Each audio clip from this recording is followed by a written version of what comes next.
edukasyon. Candon City Division, tara na! Magandang araw sa ating lahat. Welcome sa Tiradpas Network DepEd Candon City Teleskwela, kanlungan ng kaalaman tungo sa kahusayan at kaunlaran. Tara na! Ako si Teacher Jenida at ako'y narito upang gabayan kayo sa ating leksyon para sa isa na namang episode sa signaturang Pilipino sa ikatlong baitang. Handa na ba kayong samahan ako upang matuto? Ngayon, bago tayo mag-umpisa, ihanda ang sarili sa panunood at pakikinig. Gayon din ang inyong lapis at papel para sa pagsusulit na ating gagawin mamaya. Handa na ba kayo? Tara na! Sa araw na ito, ating alamin ang leksyong base sa most essential learning competency na nagagamit ang iba't ibang bahagi ng aklat sa pagkalap ng impormasyon. At ito ay may layuning natutukoy at nagagamit ang iba't ibang bahagi ng aklat sa pagkalap ng impormasyon. Ano ang makikita sa likod ng makukulay na kahon? Alamin natin.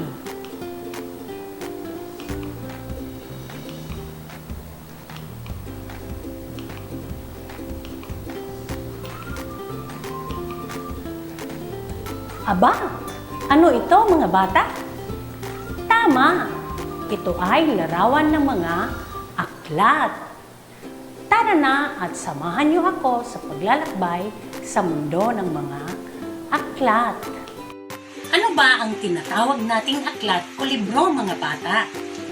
Ang aklat o libro ay pinagsama-samang nalimbag na salita sa papel. Naglalaman ito ng makukulay na larawan ng mga kwento, kaalaman at impormasyon mula sa iba't ibang author o may akda. Ano-ano ang mga bahagi ng aklat? Sa araw na ito, ating aalamin ang mga bahagi ng aklat. Ang unang bahagi ng aklat, pabalat.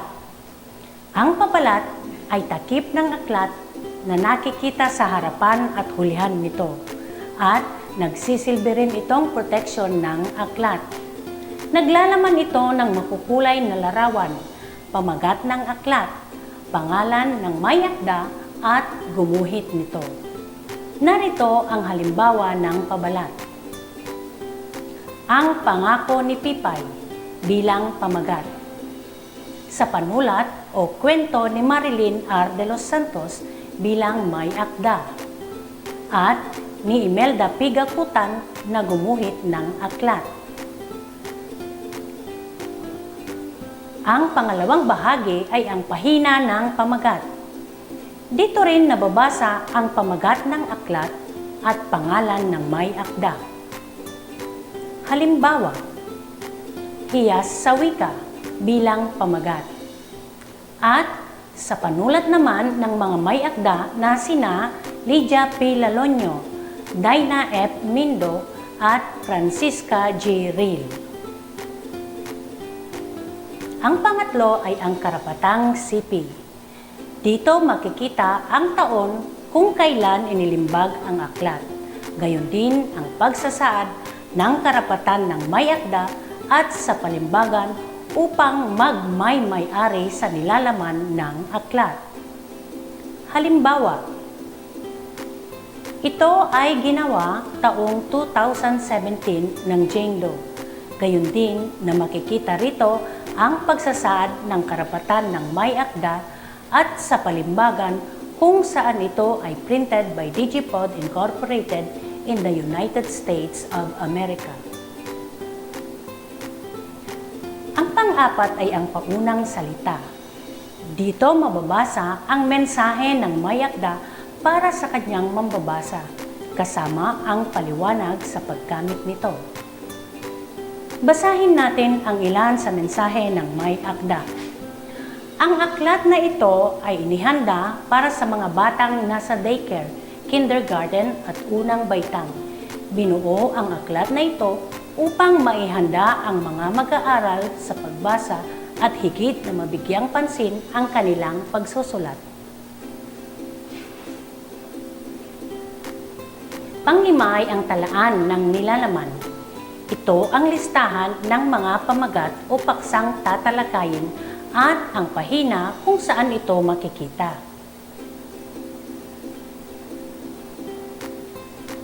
Makikita natin sa Unit 4 ang paksang Kakayahan ko, ipagmamalaki ko ng Aralin 31 sa Kakayahan ko, ibabahagi ko na makikita sa pahina 8 ng aklat.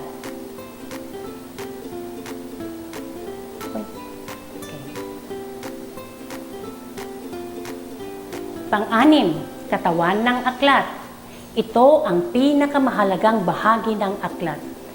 Dito mababasa ang nilalaman o kabuuan ng mga paksa o kwentong babasahin. Ito rin ang pinakamakapal na bahagi ng aklat. Ang pampito ay glossary.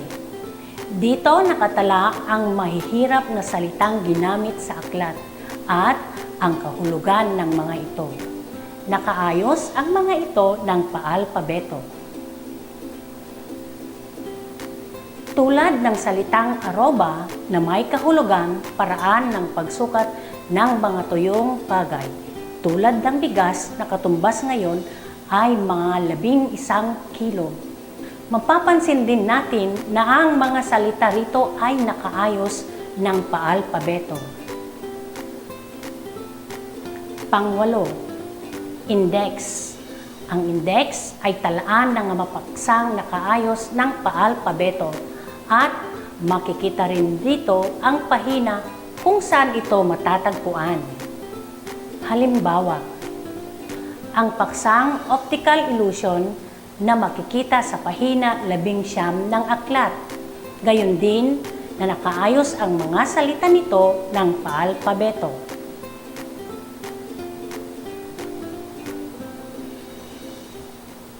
Pangsyam, bibliografiya. Ang bibliografiya ay talaan ng mga aklat, journal, pahayagan, magazine o website na pinanggalingan o pinagkunan ng impormasyon. Narito ang halimbawa o listaan ng pinanggalingan o pinagkunan ng impormasyon. O mga bata, naintindihan ba ninyo ang bawat bahagi ng ating aklat? Ating susukatin ang inyong kaalaman mula sa leksyon natin ngayon. Ilabas ang inyong lapis at papel at sagutin ang pagsasanay.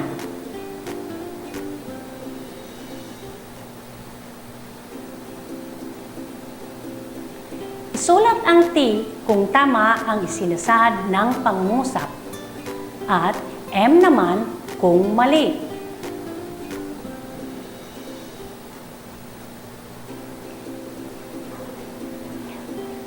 Ang katawan ng aklat ay ang pinakamahalaga at pinakamakapal na bahagi ng aklat.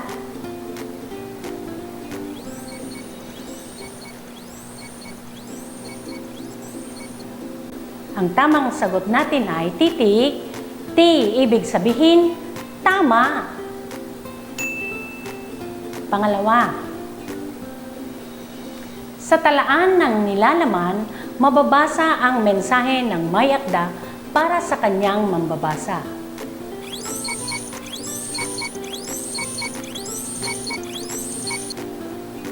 Ang tamang sagot natin ay titik M, ibig sabihin, mali. Pangatlo, nababasa ang pamagat ng aklat, pangalan ng may akda at ang naglimbag nito sa pahina ng pamagat.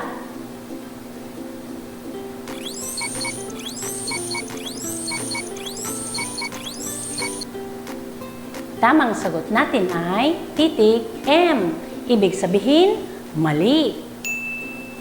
Pang-apat, sa glossary makikita ang mga listahan ng mahihirap na salitang ginamit sa aklat at ang mga kahulugan nito.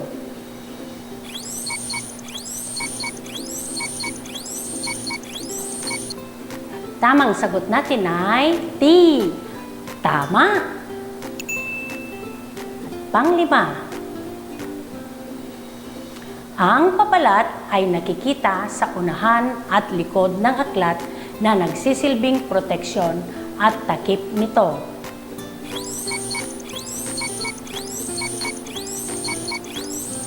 Ang tamang sagot ay titik T. Tama. Nakuha niyo ba lahat, mga bata? Mahusay! Ano-ano ulit ang iba't ibang bahagi ng aklat, mga bata? Para sa ating paglalahat, ang mga bahagi ng aklat.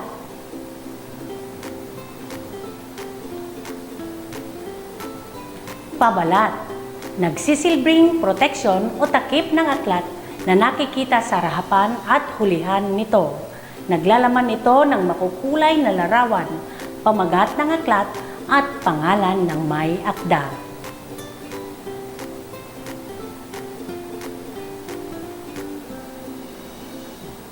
Pangalawa, pahina ng pamagat. Dito mababasa ang pangalan ng may akda, ang pamagat ng aklat at ang naglimbag nito.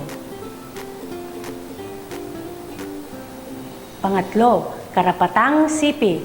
Makikita ang taon kung kailan inilimbag ang aklat. Gayon din ang pagsasaad ng karapatan ng may akda at sa palimbagan upang may magmay-ari sa nilalaman ng aklat. Pang-apat, paunang salita. Dito mababasa ang mensahe ng may akda para sa kanyang mambabasa, kasama ang paliwanag sa paggamit nito. Panglima, talaan ng nilalaman. Ito ang listahan ng mga nilalaman o paksang tatalakayin at ang pahina kung saan ito makikita. Ang panglima ay ang katawan ng aklat. Ito ang pinakamahalagang bahagi ng aklat. Dito mababasa ang nilalaman ng aklat. Pampito, glossary. Dito nakatala ang mahihirap na salitang ginamit sa aklat at ang kahulugan ng mga ito. Nakaayos ang mga ito ng paalpabeto. Pangwalo, index. Ito ang talaan ng mga paksang nakaayos ng paalpabeto at pahina kung saan ito matatagpuan. At pangsyam, ito ang bibliografiya. Ang bibliografiya ay talaan ng mga aklat, journal, pahayagan, magazine o website na pinanggalingan o pinagkunan ng impormasyon. Ngayon, para sa huling pagsubok na inyong sasagutin mula sa pagsasanay na ito, piliin at sabihin ang titik ng tamang sagot.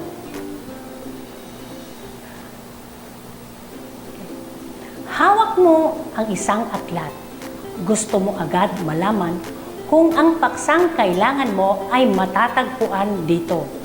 Anong bahagi ng aklat ang gagamitin mo?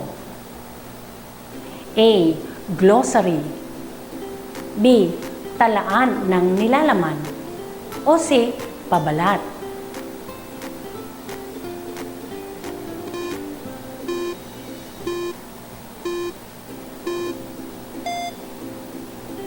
Ang tamang sagot natin ay titik B. Tama. Pangalawa, ang paksang hinahanap mo ay nakita mo na sa aklat. Ngayon, gusto mo na itong basahin. Anong bahagi ng aklat ang gagamitin mo? A. Katawan ng aklat. B. Bibliografiya. O C. Glossary.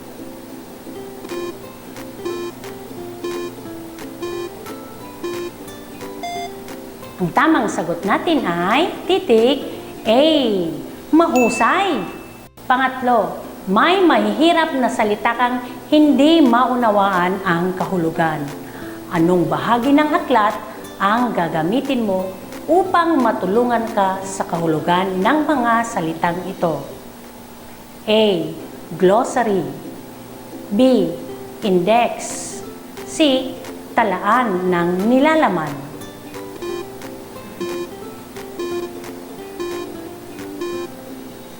Ang tamang sagot natin ay titik A.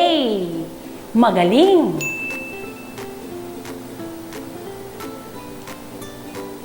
Pang-apat, gusto mong malaman kung kailan naisulat ang aklat. Kung ito ay luma na ba o bago pa lamang, anong bahagi ng aklat ang gagamitin mo? A. Glossary. B. Pahina ng karapatang sipil. O C. Index.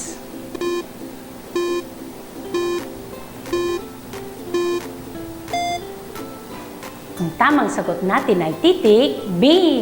Magaling. Nais mong makita at mabasa ang mensahe ng may akda sa kanyang mambabasa. Anong bahagi ng aklat ang gagamitin mo? A. Index. B. Pabalat. O C. Paunang salita.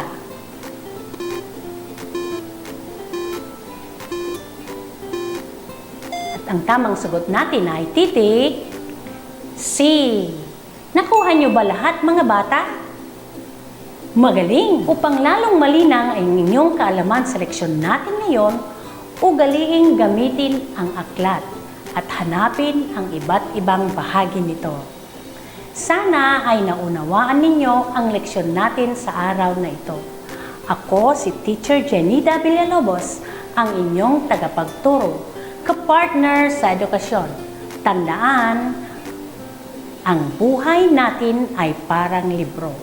Kaya, punuhin natin ito ng masasaya at makukulay na kwento.